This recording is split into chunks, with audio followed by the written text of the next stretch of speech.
Good evening दोस्तों। Chapter number 12 class 10 electricity. सबसे पहले करंट की डेफिनेशन। करंट का फॉर्मूला था आई बराबर क्यू अपॉन में टी।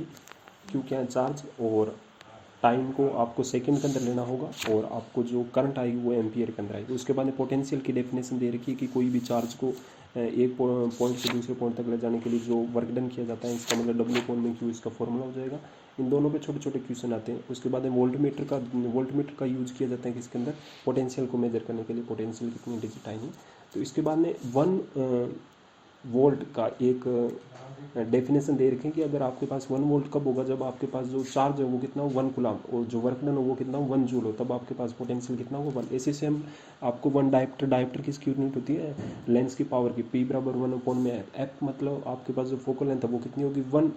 अगर आपके पास 1 मीटर के अंदर है तो उसकी जो पावर होगी वो कितनी होगी? 1 डायोप्टर। तो ऐसे 1 वाले क्वेश्चन आते हैं, जब आपको फॉर्मूले याद होंगे तब हो जाएंगे। उसके बाद टेबल 12.1 दे रखी है, उसके अंदर बहुत सारी अलग अलग दे रखी है कि सेल किसको बोला जाता है। उसके बाद बैटरी का सिग्नल के साइन कैसे होता है।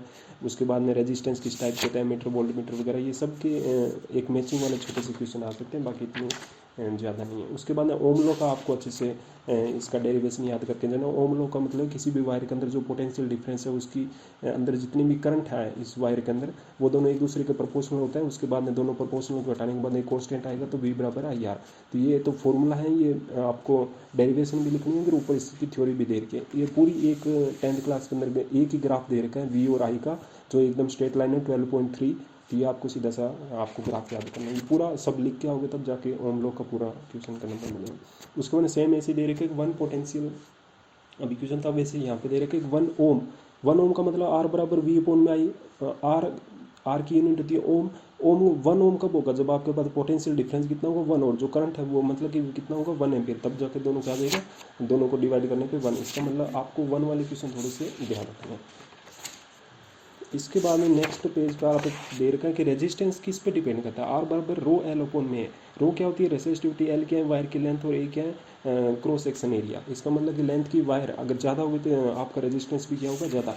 एरिया ज़्यादा होगा तो इसके बदले में रेजिस्टेंस क्या हो जाएगा? कम। और रेसिस्टिविटी का मतलब होता है कि किसी भी वायर की ये प्रॉपर्टी है। इसका मतलब अलग अलग वायर का अगर मटेरियल अलग अलग है तो उसकी बताओ रो भी क्या होगा? अलग अलग। ये तीनों पे डिपेंड करता है कौन सिर्फ एक आर रेजिस्टेंस। इसके न्यूमेरिकल दे रखे हैं, वो आप न्यूमेरिकल देख लेना। उसके बाद जो न्यूमेरिकल है, या तो आर बराबर रो एल ओपन में ए वाले से क्वेश्चन में जो 12.6 क्वेश्चन दे रखा है आपकी बुक के अंदर, तो वैसा क्वेश्चन आ सकता है, या सीरीज और पैरेलल के। न्यूमेरिकल इस चैप्टर से आएंगे तो ये 2 टाइप के आते हैं, और एक जो पावर वाले दे रखे हैं लास्ट मीटिंग वाले वहाँ से। या अगर आएगा तो आपके कहाँ से आएगा? लाइट वाले चैप्टर में। लाइट वाले में आपके वी बराबर आई है बराबर जी 1 अपॉन में बराबर 1 अपॉन में यू प्लस 1/f वाले है ना, जो लेंस वन और मेरे वाले। उस पर सीरीज और पैरेलल के अंदर, सीरीज के अंदर जो नेट रेजिस्टेंस होता है वो टोटल को क्या कर लेना? ऐड कर लेना। और पैरेलल के अंदर क्या कर देना? 1 अपॉन में डिवाइड कर देना। मिक्सिंग का क्वेश्चन आए तो दोनों में देख लेना सीरीज कौन सा और पैरेलल कौन सा।